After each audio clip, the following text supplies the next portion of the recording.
here we are. It's the after show with our virtual audience and Bethenny Frankel. Bethenny's new podcast, Just Be with Bethenny Frankel, is available wherever you listen to podcasts.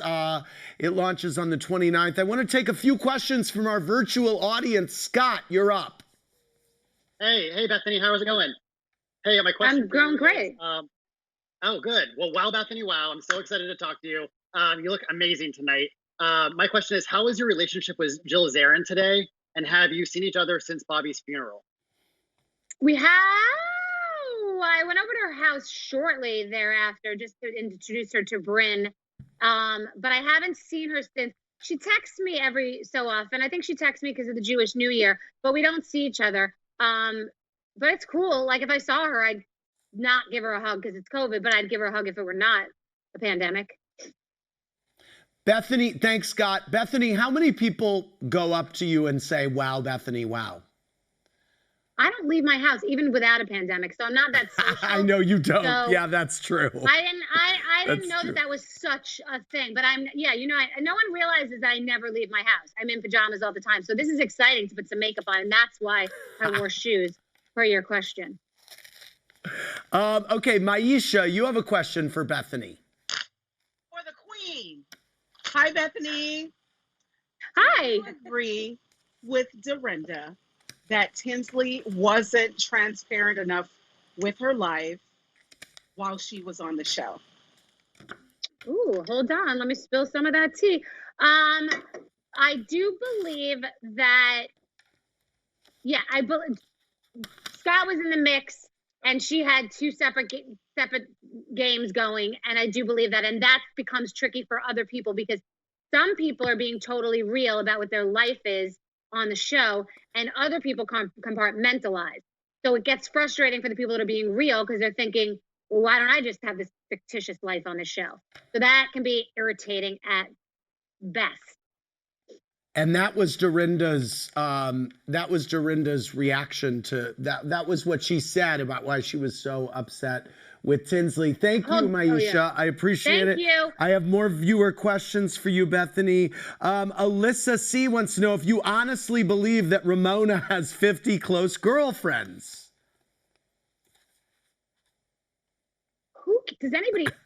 Who cares? Like, and you can't be that close with 50 people, by the way. You act like you can't, but that might be her version of close. Like, I have very, very deep relationships with a few people. There's no way that I could go that deep with that many people, but who gives a shit? This is literally like this is literally like who shot JR.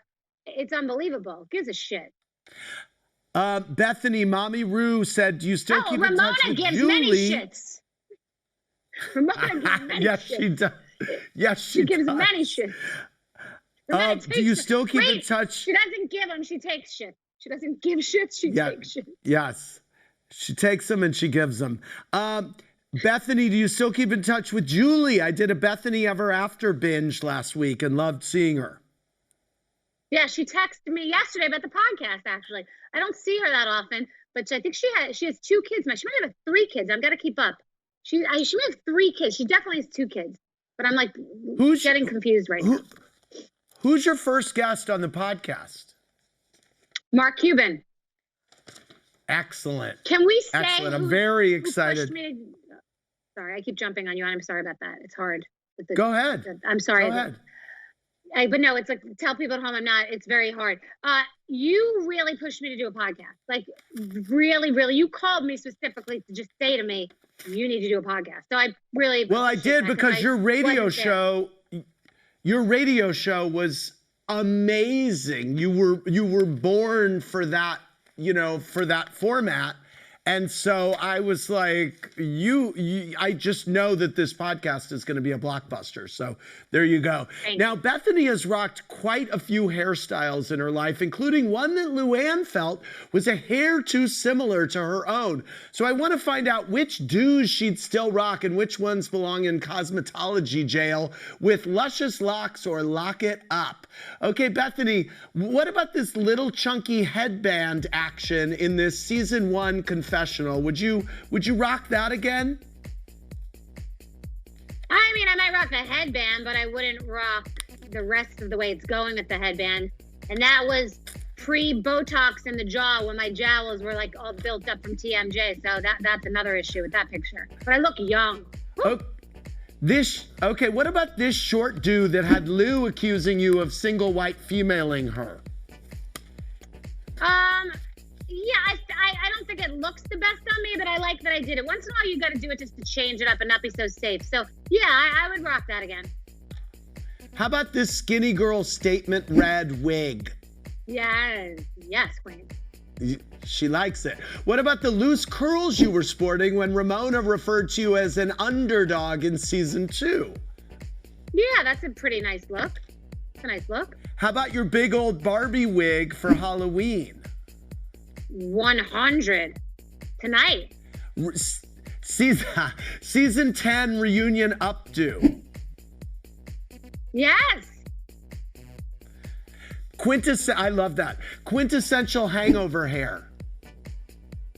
Every day of my life. Every day I rock that look.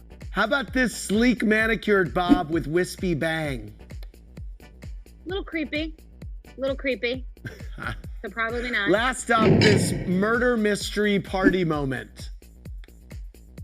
Yeah, it looks like I have a thong on my head. So maybe it would be with a man's thong on my head.